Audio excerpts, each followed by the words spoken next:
As riquezas de nada aproveitam no dia da ira, mas a justiça livra da morte. Quem confia nas suas riquezas cairá, mas os justos reverdecerão como a folhagem. Provérbios 11, 4 e 28. Tema da semana: fugindo do mundanismo. Está no ar o programa Lições da Bíblia. Estamos juntos mais uma vez para estudarmos a Palavra do Senhor, especialmente nessa semana, dando continuidade à temática principal desta temporada, essa primeira temporada de 2018, com o tema Mordomia Cristã, os motivos do coração. Nesta semana, o tema específico é bastante interessante, porque mexe realmente com o tema central da mordomia cristã, que é a questão de a quem realmente pertencemos, temos que fugir dos costumes desta vida, que a lição dessa semana traz como fugindo do mundanismo. E eu recebo mais uma vez os amigos pastores César e Marcelo, amigos aqui da região do estado de São Paulo, que vem nos ajudar. Pastor César trabalha com a área de família e também da mordomia cristã da União Central Brasileira, aqui no estado de São Paulo. Uma alegria recebê-lo mais uma vez, pastor César. É um prazer estar aqui também e alegria maior ainda de poder estar aqui para vermos bons amigos e estudarmos a palavra de Deus. Que maravilha! Apenas explicando aqui para os nossos telespectadores, a União Central Brasileira é um escritório regional da Igreja Adventista. Temos vários escritórios espalhados pelo Brasil, e este escritório que ele trabalha é responsável por todas as associações, que são escritórios regionais menores do estado de São Paulo. Pastor Marcelo também aqui da região do Vale do Paraíba, né? Isso. Estamos próximos aqui da Novo Tempo. Exatamente. E parceiros. Sempre você consegue ver o pastor Marcelo aí no consultório de família, sem tabus. Isso. Ele gosta desse tema de família, mas hoje ele está aqui para discutirmos um pouco sobre os motivos do coração, não é, pastor Marcelo? Exatamente. É sempre um prazer estar aqui, pastor Laerte, estudando a palavra de Deus, né? Nós, como pastores, nós vivemos para estudar a palavra. É isso mesmo. E o melhor ainda é quando a gente pode dividir esse conhecimento com os amigos. É verdade. Estudar a Bíblia é uma honra, sim, não é um fardo. Exato. É uma alegria. Eu tenho, graças a Deus, assim, esse costume de todos os dias ler a palavra. Sim. Estudá-la. Eu gosto de estudar a moda antiga ainda, sabe? Pego a Bíblia, risco, né? Hoje temos várias situações favoráveis, né? Bíblia eletrônica, você podemos ler, mas eu ainda gosto de abrir a Bíblia, riscar e grifar, escrever um pouco do que eu penso do lado. Nós somos de outro tempo, né? Nós somos do século passado, pastor Marcelo, é verdade. Pastor Marcelo, ele é o secretário do escritório regional aqui do Vale do Paraíba, da Igreja Adventista, a Associação Paulista do Vale. Uma alegria também muito grande recebê-lo, pastor. Obrigado. E esperamos ter um bom momento aqui de estudo da palavra. Eu quero começar, então, convidando a você e a nós aqui no estúdio para orarmos juntos. Pastor César, faça uma oração para a gente começar o estudo. Sim. Querido Deus, nosso querido Pai, muito obrigado porque temos a oportunidade de estudar a Tua palavra. Amém. Queremos pedir que o Senhor nos dê a sabedoria do céu para entender e também a unção do Espírito Santo para colocar em prática.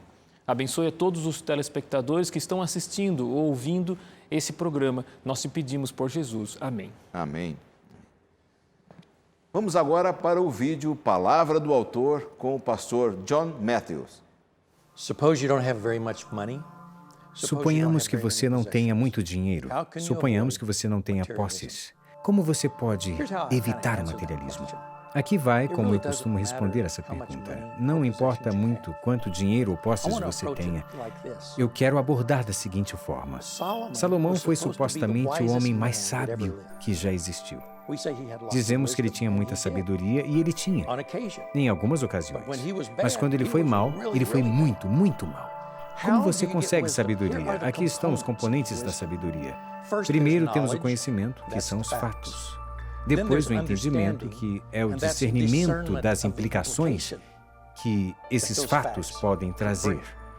E então temos a experiência, No mundo de hoje, as pessoas têm o conhecimento, o entendimento e a experiência misturados e perguntam por que não conseguem tomar decisões sábias. Se eu quero ter sabedoria, que é a aplicação do conhecimento, entendimento e experiência, é por isso que temos que orar, quer você tenha muito ou pouco dinheiro. Quero que a sabedoria esteja presente enquanto administro todas as posses que tenho. Qual é a minha escapatória? Como posso evitar cair na armadilha do materialismo? É muito simples, mas vai precisar de toda a energia que você tem.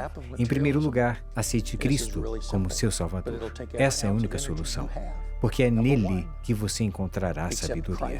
Você estará apto a entender e discernir os fatos. Você conseguirá evitar algumas experiências que tenho certeza todos nós preferiríamos evitar.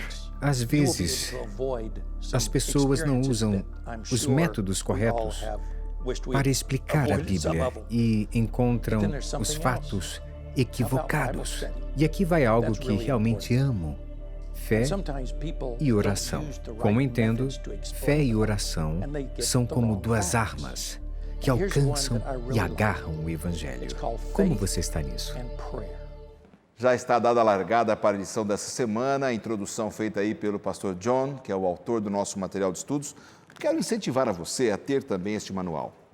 Ele é fundamental para a compreensão do tema, você pode acompanhar aquilo que a gente está falando, isso vai construir melhor a imagem espiritual que a gente deve ter na mente, você vai ver mais sentido em tudo aquilo. Então, você pode ter em suas mãos este manual, você pode entrar no blog aqui do programa Lições da Bíblia e saber como ter acesso a esse manual de estudos que nós usamos aqui, tá certo?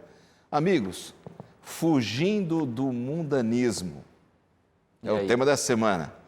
Pastor César, como é que a gente pode entender essa palavra mundanismo dentro de uma visão espiritual, religiosa, que às vezes as pessoas ficam meio perdidas agora aqui assistindo a gente, né? O que é fugir do mundanismo? Defina para a gente o que é mundanismo. Aqui está um ponto bem interessante, porque a palavra mundo, no original, quer dizer limpo. E o contrário, imundo, quer dizer sujo. Então, assim, a gente diz, esse ambiente está imundo, estamos referindo a uma coisa que está suja. Agora, mundo é o contrário, limpo. De fato, Deus fez o mundo limpo. Porém, houve uma transformação. Sabemos que houve um acidente, o pecado, e o mundo foi se contaminando, ele está contaminado. Então, quando a gente diz fugir do mundo, a gente está falando fugir da situação atual em que está esse mundo, de contaminação com o pecado. Existem várias situações, uma delas é a questão dos valores morais que estão sendo degenerados, e aqui dentro desse trimestre estamos estudando especialmente o relacionamento com aspectos materiais também. Eu me lembro de uma mulher que ela ficou famosa há algum tempo atrás nas redes sociais porque ela foi devolver o cartão do Bolsa Família. Ela arrumou um emprego e quis devolver, porque já tinha conseguido um trabalho. O órgão que ia receber não quis, disseram para ela a princípio assim, pode ficar com a senhora, não há um controle, a senhora pode continuar recebendo. E ela disse, não, eu consegui um emprego, eu quero devolver. E ela teve que ir um outro órgão, início chamou atenção, os repórteres foram atrás. Como que tirando fotografia de ter encontrado alguém honesto no país. Então, o ser honesto passou a ser uma coisa rara. E todos nós sabemos que a honestidade é uma coisa de berço, aprendemos em casa. Então, quando diz fugir do mundanismo, está falando fugir das práticas incorretas que muitas vezes são vistas na sociedade secular. Legal, ficou muito bem pontuado aí. Sim. Muito bem definido. Quer fazer alguma coisa adicional? Está bem respondido, agora está contigo aí. É difícil, né? Fazer um comentário melhor do que esse. Mas eu diria assim, pastor, o verso para memorizar, ele diz assim, quem confia nas suas riquezas cairá, mas os justos reverdecerão como a folhagem. Provérbios 11, verso 28. O contexto, as pessoas que escreveram esse verso moravam na região da Palestina, uma região que, em muitos anos, neva. E você sabe que quando neva, a necessidade da planta, a necessidade da árvore principalmente, ela faz o que? Ela joga as folhas fora, fica só o caule. E quando passa aquele inverno terrível, a planta faz o quê? Voltam as flores, né? Com toda a força, com todo o vigor, aquele verde profundo. Justamente o autor aqui do verso, ele diz o quê? Olha, aquele que confia na sua riqueza, lembre-se, não dá para confiar na riqueza. Quantas riquezas nós vimos que foram levantadas, cifras incalculáveis, que você diz assim, essa pessoa nunca vai gastar todo esse dinheiro. E daqui a pouco, some feito o pó, né? Some, desaparece. Você sabe que é difícil. A pessoa se arrebenta no consumismo. Exato. Tal. É difícil a pessoa chegar na segunda, a fortuna chegar na terceira geração. Ela acaba assim, né? Desvanece como amanhã. Então, o autor está dizendo o que aqui, do verso bíblico? Não confia, na sua riqueza não confie, mas aquele que confia no Senhor. Esse, mesmo que venha a tempestade, mesmo que tenha problemas, mesmo que a saúde caia, mesmo que perca o dinheiro, mesmo que problemas venham, essa pessoa ela vai rejuvenescer. Essa é a promessa do Senhor para nós, porque é o princípio que está dentro da semente. Você vê que existem sementes. Um dia eu estava conversando com um agricultor, um professor nosso que trabalhou com agricultura. Ele disse assim, rapaz, tem sementes que você guarda 20 anos depois. A semente fica lá, você pensa que morreu. Daqui a pouco, se você colocar no solo, colocar um pouco de umidade, tem sol, brota, mas brota com toda a força. Mas como é que parece que está morta? Então, esse é o poder das coisas que são eternas. Tudo aquilo que é divino é eterno. E é só ter o momento, o solo certo. Perfeito. Ele rejuvenesce, assim como o verdadeiro Cristo. Nessa guerra entre o bem e o mal, que todos nós estamos envolvidos, né? Não há ninguém nesse mundo que não esteja envolvido nessa guerra entre o bem e o mal. Somos vítimas de uma tragédia lá do início do pecado, quando o pecado entrou no mundo.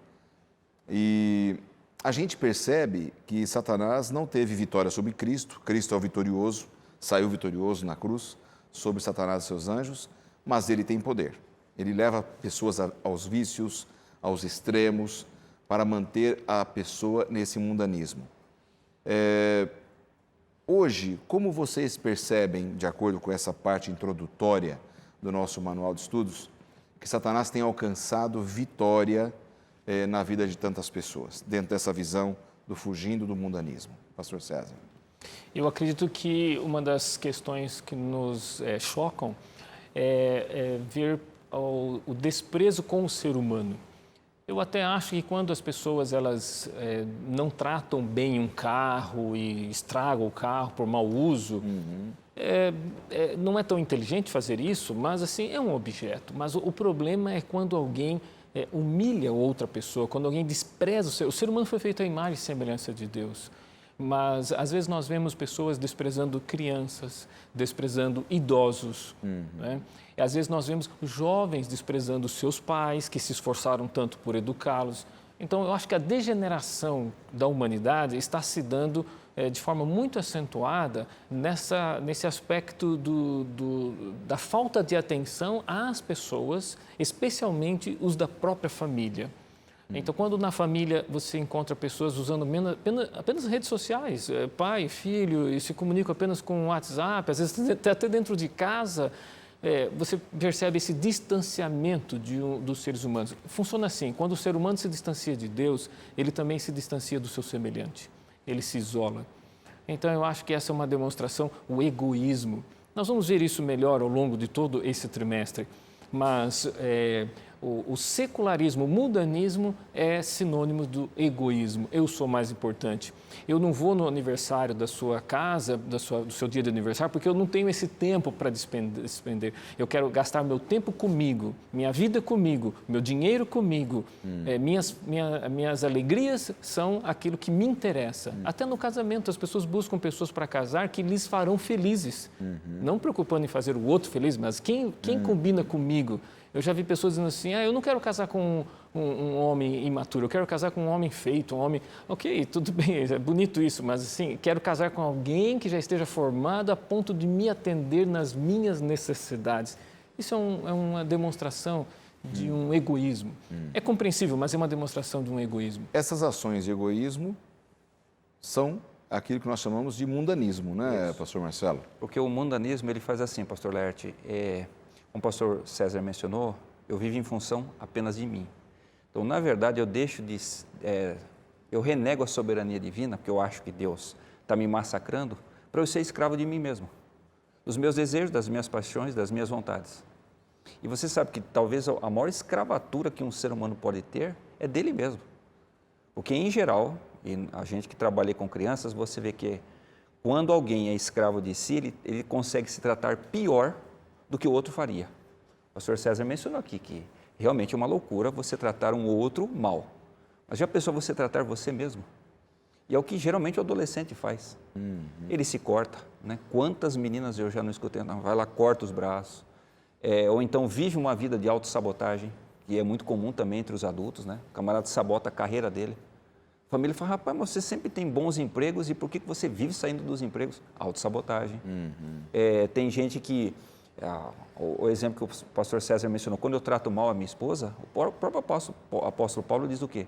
Você não está ferindo ela, você está ferindo você, porque vocês dois são um ser só, é uma só carne.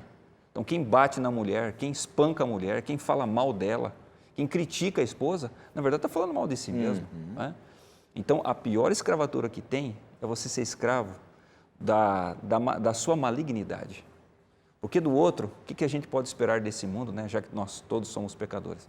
Mas quando você não tem o amor próprio, que é a base de todo amor que você vai oferecer para os outros, aí a falência, né, completa da humanidade e do indivíduo, que é a base do mundanismo. Agora, seria um grande antídoto para nós cristãos combatermos o mundanismo, começarmos pelo relacionamento com Cristo? Seria esse o principal antídoto? Com certeza. A grande pergunta é, tem solução? Tem, está aí, o antídoto. A solução é relacionamento com Cristo. Bom, Isso vai realinhando nossas prioridades, né? Sim. Dentro desse contexto que nós temos visto nesse guia de estudos, o que coloca aí é prioridade, colocar Deus em primeiro lugar. Então, relacionamento com Cristo não é ser um eremita. Jesus não disse assim, peço que os tire do mundo. Não, ele disse, não peço que os tire do mundo, mas que os livre do mal. Foi a oração de Cristo lá em João 17. Então, o que Jesus está dizendo? Que nós somos o sal da terra. Nós devemos estar inseridos nesse mundo secular, nessa realidade. A gente vai no nosso trabalho. Aqui, quem trabalha no Novo Tempo tem um privilégio. Nós vimos aqui os funcionários, são todos cristãos, mas muitas pessoas que estão nos ouvindo trabalham em empresas seculares. Muitas pessoas estudam com colegas que têm, às vezes, uma conduta secular, falam, às vezes, até palavras não muito bonitas, palavrões. A gente convive muitas vezes em ambientes assim. A grande questão é, devemos ali ser um sal. Então, o relacionamento com Cristo vai moldar a nossa mente para poder viver nessa realidade, porém com uma mentalidade espiritual. O relacionamento é como se nos fortalecesse para a batalha, né? Isso. Eu vou deixar você fazer um comentário sobre isso logo após o intervalo. Você não saia daí, nós voltamos já já.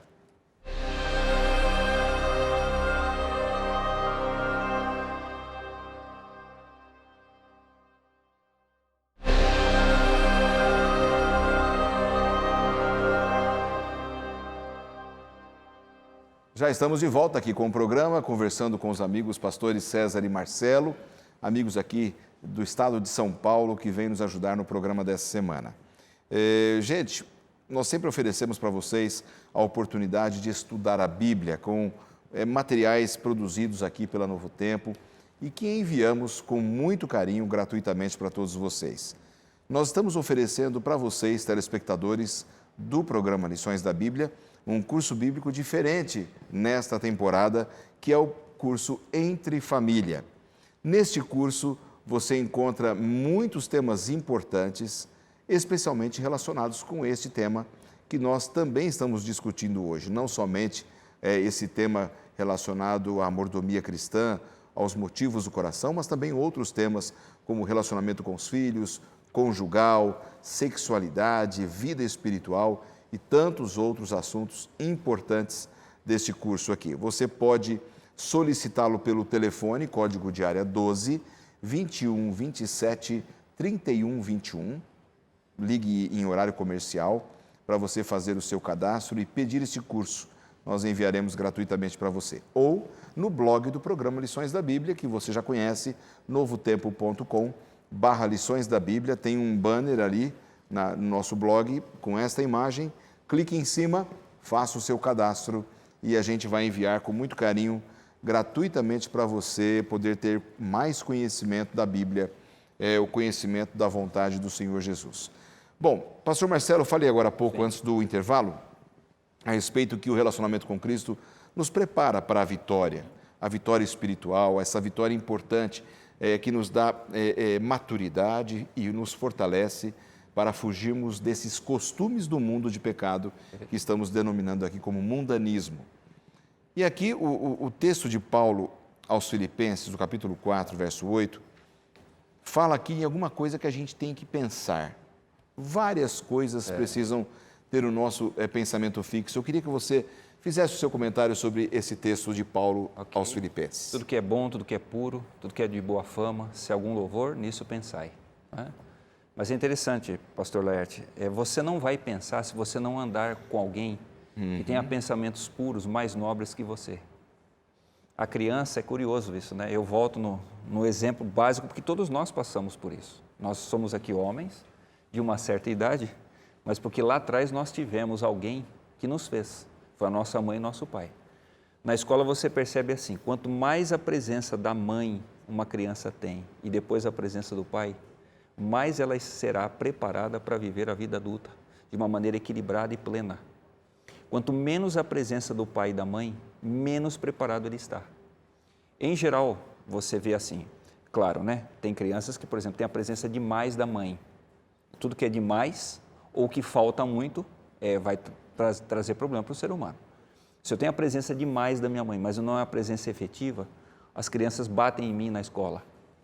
Mas também, se eu tenho a presença de menos, eu tenho a tendência de me tornar um que agride, que bate. Em geral, aquele que bate, ele tem pouca presença do pai e da mãe.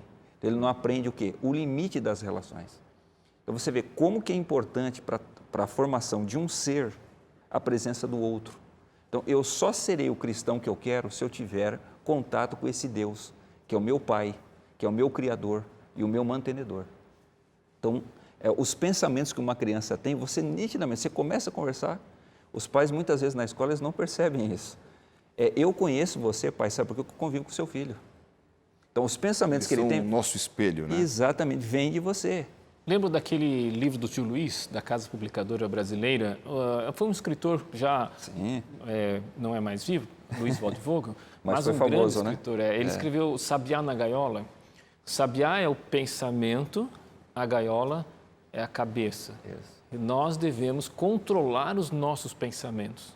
Porque muitas vezes nos vem à mente uma tentação, uma pressão, uma coisa que vemos e o pensamento voa.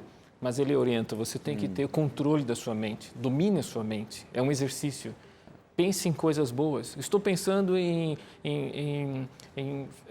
talvez falar mal de alguém, vou controlar meu pensamento, vou falar positivamente, vou me dominar. Então, esse conselho é muito importante, que ele está dizendo assim, se é uma coisa boa, olha, verdadeiro, honesto, justo, puro, amável, os textos bíblicos estão dando uma lista muito grande. E isso aprende em casa, não é? Isso aprende em casa. E se dentro do lar não está havendo culto, não foi aprendido, a pessoa lê a Bíblia e ela vai aprender com Cristo. E aí vem um detalhe, né? Quando a gente observa que estamos numa guerra, observando os soldados se preparando diariamente para um confronto que pode nunca existir ou poderá existir, certo? Mas eles estão sempre se preparando com estratégias, fisicamente, etc. Estão prontos, não é? Muitas vezes nós enfrentamos uma batalha espiritual em que nós estamos inseridos, todos nós, nessa grande batalha entre o bem e o mal, e queremos vencer sem esse exercício, sem esta aplicação. Eu acho que é impossível. Vai de cara limpa e acha que vai dar tudo certo. Eu sou um soldado do Senhor Jesus. Não tenho relacionamento com Ele, não tenho pensamentos fixos nele, vou vencer. Não estuda a Bíblia, não comunga com os irmãos. Não tem, porque a Bíblia é muito clara, existem as práticas espirituais. Assim como uma pessoa nunca vai conseguir passar no vestibular se ela não estudar meses antes para se preparar bem, para saber responder aquelas questões, a vida espiritual também é assim. Agora, pastor César, o nosso material de estudos ele fala sobre vivermos na palavra. Né? Sim. É um conceito muito interessante que temos no nosso material de estudos, E até tem uma partezinha que cita aqui que as sociedades bíblicas de todo o mundo já colocaram mais de 6 bilhões de Bíblias no mercado. Então, é muita Bíblia. O livro mais vendido. É o livro mais vendido do mundo. Por que será que as pessoas resistem ainda em andar na palavra? Eu diria que essa resistência ela ocorre porque muitas vezes a gente lê como um jornal ou lê apenas para informação. A Bíblia deve ser lida para inspiração. Não é algo que se lê rapidamente, mas se lê digerindo. Acho que foi Jeremias, ele disse assim, tomando as suas palavras, logo as comi. A gente precisa incorporar o conceito. E a Bíblia é um livro muito precioso. Uma mãe, certa ocasião, escreveu assim na contracapa, dando para o filho a Bíblia. Filho, ou essa Bíblia te afastará de Deus, ou essa Bíblia te afastará do pecado, ou o pecado te afastará desta Bíblia. Então, a nossa comunhão com Deus consiste em pegar a Bíblia, abraçar a Bíblia, ler com calma e procurar incorporar os seus conceitos. Esse relacionamento com Deus vai nos ajudar a crescer. Eu vi meus filhos aprender a melhorar a leitura no texto bíblico. Eles liam um versinho por dia lá no culto, depois um capítulo, com muita dificuldade. Às vezes era um sofrimento vê-los lendo, né? Desculpa se eles estão me assistindo, mas eles liam muito mal. Eram pequenos, 7 anos, 6 anos de idade. E depois eu vi melhorarem a leitura, melhorar no texto bíblico. E isso foi muito importante. Eu acho que toda família, e aqui eu sei que muitas famílias que nos assistem têm filhos pequenos, deveriam incentivar já desde cedo os filhos lerem o precioso texto bíblico. Claro. Há um poder na palavra. Exatamente. Agora, o meu pastor aqui da igreja que eu frequento, aqui em Jacareí, o pastor Ezequias, manda um abraço para ele aí, né? Seu amigo também. Ele diz o seguinte, que nós estamos repletos de coreografia de crentes. O cara pega a Bíblia só no dia de ir para a igreja, bota debaixo do braço, então ele chama isso de coreografia de crente. Põe lá, vai para a igreja, anda na rua, Desfila, né? pega um ônibus, né? Todo mundo vê que ele está com a roupinha de ir à igreja, com a Bíblia debaixo do braço. Ele diz, mas a Bíblia ficou fechada a semana inteira. Isso é coreografia de crente. Você concorda, pastor Marcelo? Você não vai discordar dele agora? Não, mas não, jamais. Mas é meu brother, meu amigo, né? E ele está certo, né? Está certo. Ele tá certo. É interessante, pastor Lanza, quando a gente vê a história, né? Quanto que as pessoas se desgastaram a sua vida para a Bíblia chegar até nós. Imagina, hoje a gente imprime a Bíblia. Hoje a gente tem a Bíblia no iPad, até no smartphone. Mas naquele tempo, o camarada para ter uma Bíblia, era impossível. Tinha gente que ganhava a vida só para copiar o verso da Bíblia, para que ele não se perdesse dentro do povo, né? Deixo aqui registrado a vida dos valdenses, né? Eles faziam os filhos, eles sabiam, um dia mais cedo ou mais tarde nós vamos ficar sem a Bíblia. Então faziam um filho decorar o Velho Testamento, outro filho decorava o Novo Testamento, palavra por palavra, para que se a Bíblia fosse tirada deles... Eles teriam a Bíblia completa. Exatamente, era só sentar. Então veja, o amor à palavra de Deus, né? A gente brinca na escola e diz assim, rapaz, se eu chegar aqui e perguntar para os meninos quem são super-heróis, quem são isso, são aquilo, eles lembram assim na ponta. Mas se você fizer qualquer pergunta um pouco mais profunda, some. E não vamos muito longe, né, pastor? Talvez se a gente fizer as mesmas perguntas na igreja, nas igrejas, a superficialidade é o que toma conta. Por isso que a vida espiritual ela é tão capenga. Você encontra pessoas sendo derrotadas tão frequentemente, porque não se aplicam à palavra do Senhor. Não andam na palavra, não vivem na palavra, não aplicam a palavra na vida, não buscam, pastor César?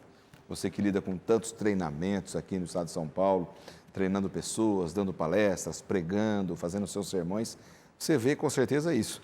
Pessoas que não andam na palavra vivem uma vida derrotada. São derrotados pelo nosso inimigo que nos encarcera no mundanismo, né? Sim.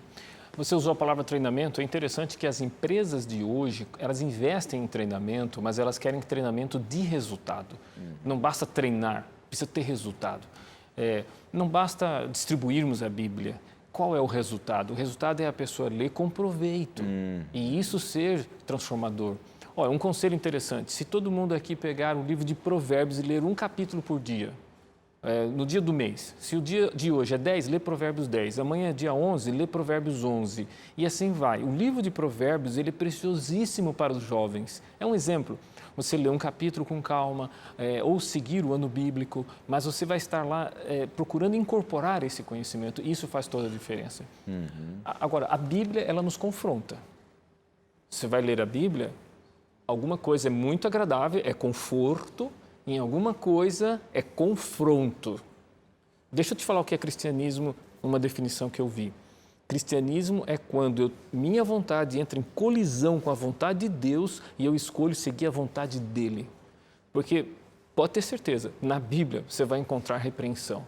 Você vai encontrar orientação diferente do seu ponto de vista, que é às vezes uma herança ou às vezes uma opinião qualquer. E aí, isso é cristianismo. É eu dizer, Senhor, seja feita a tua vontade e não a minha. Como Jesus falou no Getsemane. Exatamente. Escolher ler a Bíblia significa escolher ser confrontado, mas é para o nosso bem. Ela nos tira da nossa zona de conforto, né? Sim. E nos realinha para termos essa visão melhor do que é o mundanismo e de como a gente pode ser ter educado a vitória. Né? não é gostoso. O resultado é um processo muito doloroso, bom. você quer dizer? Exatamente. Não é gostoso porque você tem que mudar. Né? Eu, quando era moleque, rapaz, a gente ia na casa das tias da minha mãe, antes de sair de casa, não sei se vocês passaram por isso, que eu era um menino danado, né? Vocês provavelmente eram meninos assim, muito bonzinhos. Eu era muito educado. Pois é. A minha mãe ficava 1 hora dizendo assim, Marcelo, quando nós chegarmos lá, você não levanta, você não faz assim. E olha, a hora que ela oferecia a bolacha, não pegue. Rapaz, imagina um moleque de 6 para 7 anos, a bolacha lá em cima. Só e ela olhando pra oferecia, exato, não é para pegar. Aí ela dizia, não, mas eu coloquei para ele. Não, minha mãe com aquele olhar, né? Não é para pegar. Então, isso não é gostoso, você ouvir quando você está sendo educado. Só que hoje, com a idade que eu tenho, eu vejo como aquela educação foi boa para mim. Desenvolveu a renúncia, isso, autocontrole. Eu não posso ter tudo aquilo que eu quero. Sim. Não é? Então, é o que a Bíblia faz com a gente. Ei, amigão, não está gostoso agora, mas o resultado dessa educação, dessa transformação, você vai ver, vai ficar para sempre. Agora, quando a gente se agarra à palavra de Deus, normalmente a gente o faz com oração. E aí vem um outro ponto importante de como a gente pode combater, fugir do mundanismo, que é através de uma vida de oração. É importantíssimo, né? Para você que está em casa, para a gente que está aqui, termos uma vida correta de oração, porque ela nos aproxima do Senhor. Falamos com Deus pela oração, Ele fala com a gente pela palavra, pela Bíblia, não é? Nós estamos falando aí de disciplinas. O ato de ler a Bíblia, o ato de orar, é uma disciplina para o cristão. Qualquer soldado vai no quartel, ele tem uma disciplina a cumprir. Qualquer pessoa que quer vencer no vestibular, o atleta, tem uma disciplina a cumprir. Um cristão quer ser feliz espiritualmente, tem uma disciplina a cumprir. A disciplina consiste em ler a Bíblia e orar. Às vezes nós não estamos com vontade de orar, às vezes estamos com pressa, mas isso é uma disciplina, é algo que deve ser com uma certa insistência. Lógico, com o tempo, qualquer pessoa que comece uma vida de oração, ela vai sentir prazer. Conversar com Deus é um privilégio, mas em algum momento pode significar um empenho, um esforço. Eu vou usar uma frase que pode ajudar aqui as pessoas a memorizarem, ela é uma rima. Acordou, escorregou. Os jovens usam muitas vezes isso. Então, acordou, cai de joelhos. Levanta, já se ajoelha, ou seja, acordou, escorregou de joelhos para orar. Comece o dia conversando com Deus, abrindo o coração a Ele, pedindo a bênção dEle. Ou seja, a vitória sobre o mundanismo sem oração é difícil, né, pastor? Veja só, pastor não Leve. tem como você vencer sem oração e sem a palavra. Jesus Cristo, que nasceu com uma natureza perfeita, Ele era perfeito. Nós não somos. Eu nasci com uma natureza maldita, a natureza do pecado. Ele não. E mesmo assim ele viveu uma vida de oração. Imagina. Sim. Agora, imagina quanto que eu preciso. Eu que nasci, minha mãe, né? Davi diz, né? Em pecado me concebeu minha mãe.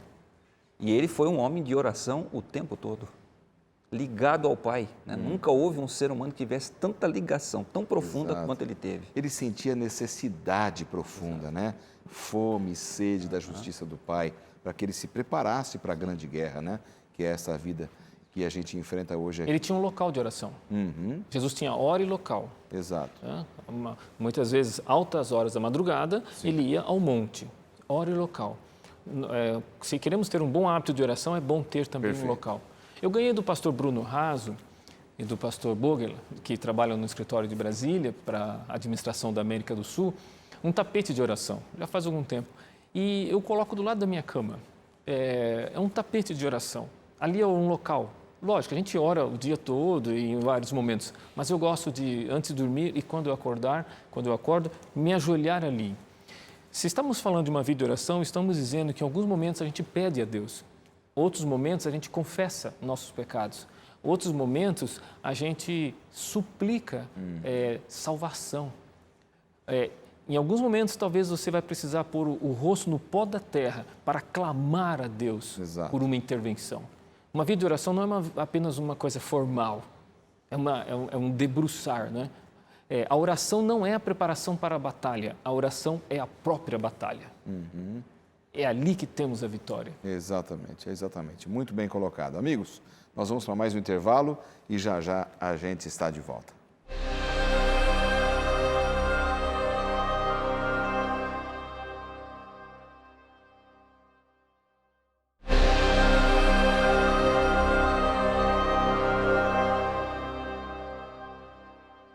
E já estamos de volta com o último bloco do programa Lições da Bíblia dessa semana.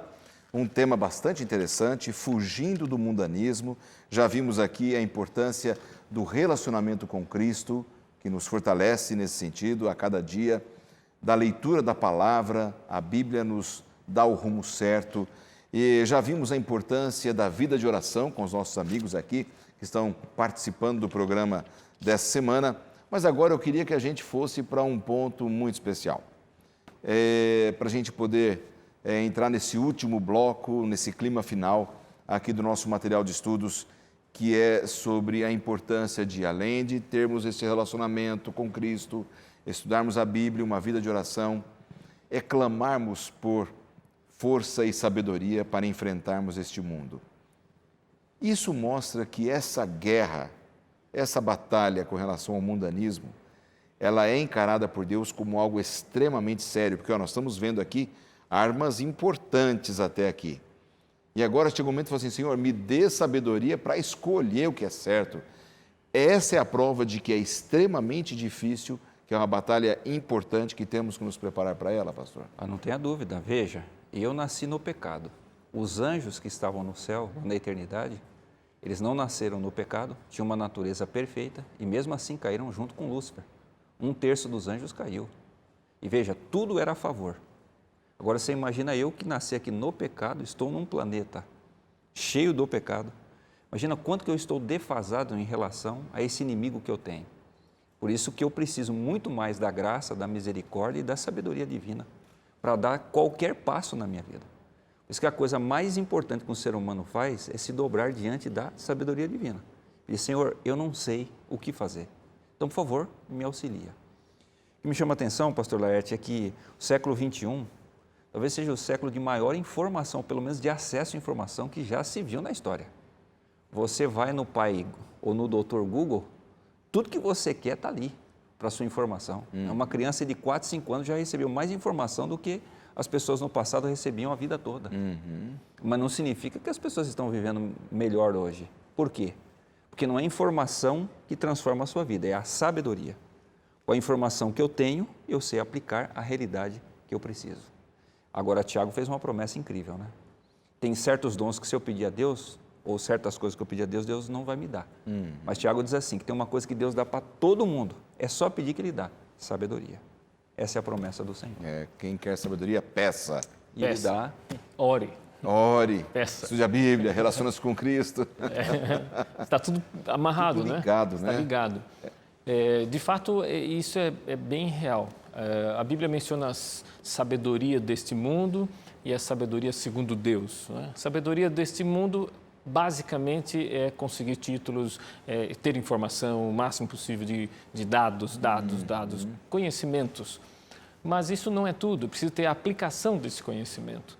Então, é aquela sabedoria... Deixa-me ver se eu consigo ilustrar.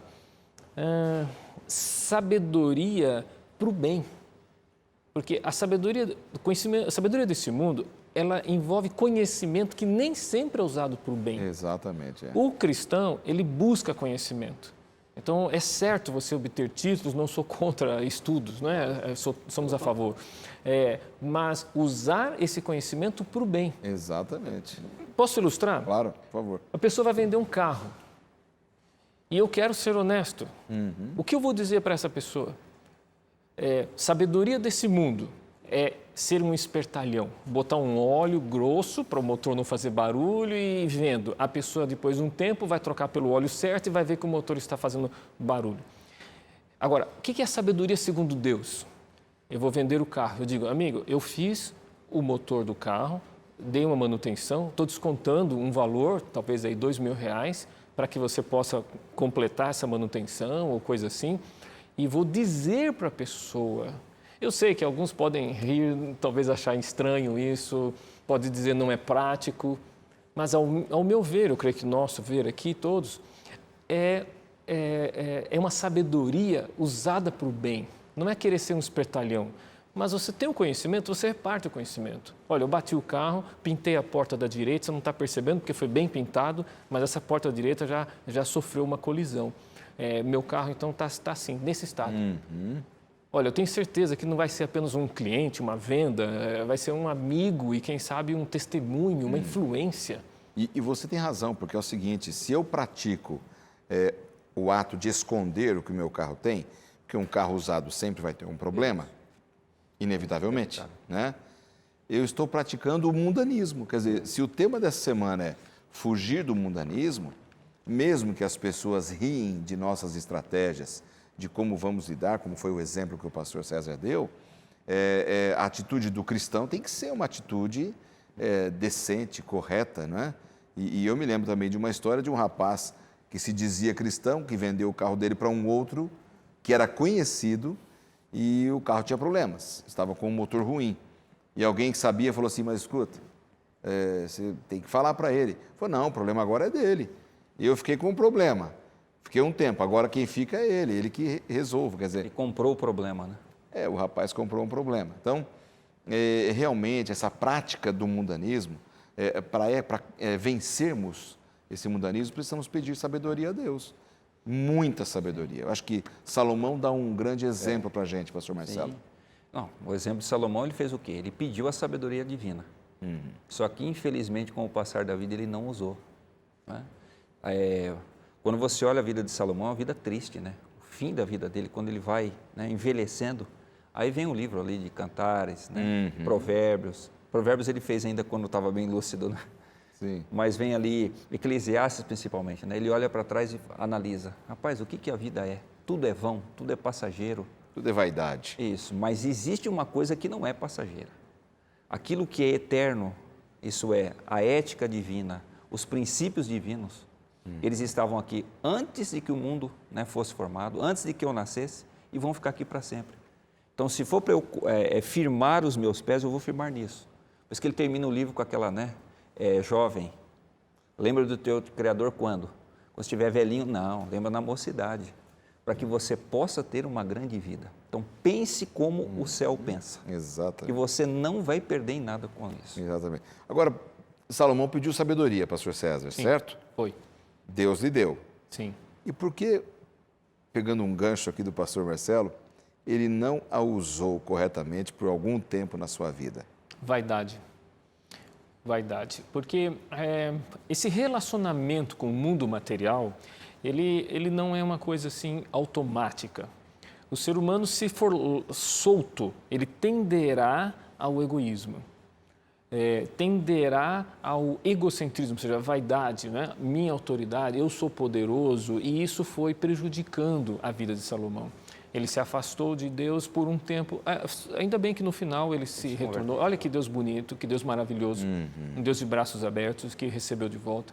Então, o que Salomão teve de prejuízo é o seu relacionamento com o poder, o seu relacionamento com a prosperidade, o seu relacionamento com as oportunidades que foram aparecendo, a influência que ele recebeu. Então, todo mundo deve tomar um cuidado com o passo de sua vida. Ou seja, com o passar dos anos, os jovens que estão nos ouvindo, eles começam a vida com dificuldade. Arrumar um emprego, escola, trabalho, aquela dificuldade. E geralmente é uma época que a gente conhece as coisas de Deus, a gente até pode abraçar a Cristo, mas depois vem a prosperidade. Aí então eu tenho um carro melhor, eu tenho uma casa, eu tenho um conforto, um salário mais alto. E é nesse momento que eu preciso ir no culto de quarta-feira também, é nesse momento que eu preciso ir no culto de domingo à noite também. A igreja mantém cultos, domingo, quarta, pequeno grupo na sexta-feira à noite, a programação no sábado de manhã, escola sabatina logo cedo. Por quê? Porque isso vai me proteger, para que eu não me perca nas influências seculares, né? Salomão, ele teve uma influência secular. Deixa eu lhe dizer uma coisa, não sei se vai haver tempo, eu vou procurar falar em um minuto. Claro. O que aconteceu na época de Salomão, o que aconteceu nos dias de hoje? Entrou a informática aí alguns anos atrás e mudou a vida completamente. Até Davi, o povo de Israel não dominava o ferro. Quando eles precisavam amolar uma faca, fundição de metais, eles iam aos filisteus. E os filisteus faziam, às vezes, mal feito. Era uma tecnologia dos filisteus, a fundição, que eles não abriam mão, eles prendiam isso a 7 chaves. Quando Davi derrotou Golias, quando Davi derrotou os filisteus, aos poucos, eles foram conquistando o conhecimento dos filisteus, de como fazer a fundição do ferro. E a fundição do ferro, ao chegar em Israel, transformou a vida da população. É como os computadores que chegaram nas nossas mãos. Transformou a nossa vida, facilitou muitas coisas. Mas aí Israel passou a ter um momento de bonança. Salomão teve prosperidade, teve riqueza. Essa riqueza, com o conforto, o domínio da fundição do ferro, trouxe um certo problema. Então, é bom ter conforto? Mas cuidado. Você tem sabedoria para usar, né? Que o seu conforto não te afaste da igreja. Talvez como o desenvolvimento da eletricidade, né? Que nos trouxe tanto conforto e tantos problemas ao mesmo tempo, né? Começamos a dormir cada vez mais tarde, estamos cada vez mais doentes. Verdade. Por causa do sono ruim. Quer dizer, tem uma série de coisas envolvidas aí, mas não que seja ruim a eletricidade, né? Como a faca. Coisa ótima, mas precisamos saber usar. O bisturi, né, pastor? O médico pode usar para salvar e vai lá o bandido e usa para matar. Então o problema não está no objeto, está na forma, no coração. Meu coração, ele está puro ou ele está perdido? Perfeito. Agora, gente, como eu vou usar? Para a gente ir para o encerramento aqui do nosso estudo nessa semana, já vimos muita coisa boa, né? O relacionamento com Cristo, temos que estudar a palavra, temos que ter uma vida de oração, temos que pedir sabedoria, mas tudo isso envolve o Espírito Santo. Como é que a gente pode ter esta visão do Espírito Santo nesse processo todo de fugirmos do mundanismo, pastor Marcelo? Eu diria, pastor, que o nosso maior tesouro é a pessoa do Espírito Santo. Porque a hora que Jesus disse assim, eu vou, mas virá um outro, ele vos convencerá do pecado, da justiça, do juízo. Então, todos os dons que eu tenho para dar para vocês estão nele. Ele vai estar com vocês em todos os momentos da trajetória de vocês. Eu sempre fico dizendo o seguinte, no Monte Morgan, lá na Austrália, durante anos, durante décadas, as pessoas que moraram em cima desse monte viveram uma vida assim, bem miserável. Plantavam, tentavam fazer ali, né, a sua roça ali para comer e tal, mas era uma terra muito dura para se plantar. Anos vivendo na pobreza, até que alguém descobriram que ali embaixo tinha uma das maiores jazidas de ouro do mundo. Quer dizer, o ouro estava debaixo dos pés e os camaradas que moravam em cima, vivendo uma vida pobre, muito simples, né? Às vezes até faltando o que comer. Então, o Espírito Santo está tão pronto, está assim, filho, eu quero entrar no seu coração, eu vou te tornar a pessoa mais rica do universo. E a gente dizendo que não, espera mais um pouco. A gente fazendo de tudo para não deixar a influência dele entrar na nossa vida, porque a gente acha que o mundo ainda tem muita coisa para nos oferecer. Que visão pobre, né? Mas se nós abrirmos o nosso coração, todas as preciosidades que existem na divindade serão colocadas dentro de nós pela presença do Espírito. Então vale a pena trocar. Mas assim, você dá um gancho interessante, né?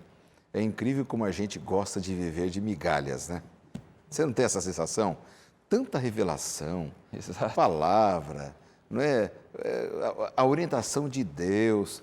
E a gente busca viver de migalhas e o poder está perto da gente para termos uma vida vitoriosa a cada dia, pastor César. É como na lição anterior que nós vimos, Deus ou Mamon? Mamon são as migalhas, Deus é muito maior. Por que as migalhas? Melhor ficar com Deus. E agora, a questão do Espírito Santo é como se fosse a necessidade que temos de um alicerce para que a vida não se torne volátil. Não onde eu moro agora, mas onde eu morava anteriormente, naquela rua, fizeram 2 sobrados muito grandes, bem rápido, puseram a vender e antes um pouco da venda, houve uma chuva e os 2 sobrados caíram. Os 2 caíram juntos. estavam assim pintados com lustres, com material de primeira, piso, de tudo de primeira. Mas os dois caíram para trás completamente. E aí expôs, tombando esse imóvel, expôs o alicerce. Vieram os peritos para examinar, e eu fui lá perguntar para eles o que estava ali por baixo. Não havia nenhuma sapata e apenas algumas brocas, e as brocas tinham 1 metro de profundidade. E foi construído em cima de uma área de aterro, uma área que tinha uma mina d'água. Ele não tinha alicerce. O Espírito Santo é o alicerce, porque senão é aquilo, eu vou fazer apenas como foi dito, um drama. Eu vou fazer apenas uma encenação. O Espírito Santo, na vida do cristão, ele expõe o erro para o cristão. Ele corrige, ele repreende, ele mostra o pecado, convence do pecado, ele faz a transformação. Imagine um garçom trazer para ti um prato de comida, pálido, amarelo, quase que caindo no chão. E quando ele chega perto na sua mesa, ali no restaurante, ele ajoelha e você diz, amigo, o que está acontecendo? Ele diz, olha, faz 5 dias que eu não como. Você vai achar estranho. Nós, cristãos, não podemos viver sem comunhão e o Espírito Santo. É isso que vai nos afastar do mundanismo. Exatamente. Porque, do contrário, vai ser coreografia de crente. Exato. É ou não é? Eu quero alimentar o outro, mas eu não tenho para dar, né? Isso é uma coisa incrível, né? Uma coisa incrível. Não pode dar o que não tem. Exatamente. E dentro dessa visão que os nossos telespectadores precisam ter, para podermos fugir do mundanismo, o Espírito Santo tem que ser a base. A busca incessante, diariamente, não é? E a palavra foi ele quem inspirou, né? Então, o melhor contato que nós temos com o Espírito Santo é buscar a sua palavra. Lendo a palavra, Deus fala comigo. Exato. Não é isso? E orando, nós Eu falo abrimos com Deus. Exato. Relação completa. Muito bom. Olha, gente, foi muito bom ter vocês aqui no programa com a gente dessa semana. Espero que os amigos tenham gostado da nossa conversa. Fugindo do mundanismo foi o tema principal. Eu tenho certeza que buscando o Espírito Santo, comunhão com Cristo a cada dia, firmes na palavra, né? Uma vida de oração, clamando por sabedoria a cada dia, nós vamos tomar decisões sábias e importantes para recebermos a vitória do Senhor Jesus. Pastor Marcelo, muito obrigado, viu? Eu que agradeço. Pela sua participação. Em outros momentos vamos precisar da sua ajuda. Mora pertinho aí, então, vai ser mais fácil. Ótimo. Que Deus abençoe. Obrigado pela participação nessas 2 semanas com a gente. Volta mais uma semana, próxima semana também conosco aqui. Pastor César Guandalini, obrigado pela participação. Que Deus te abençoe no seu ministério. E a gente se vê aqui na próxima semana, se Deus quiser, mais uma vez, tá bom? Muito obrigado. Obrigado a você pela sua audiência, porque você ficou firme, estudando a palavra, buscando se fortalecer para fugir do mundanismo, que é o nosso tema principal dessa semana. Deus abençoe a você, a sua família, e a gente se vê na próxima semana, se Deus quiser.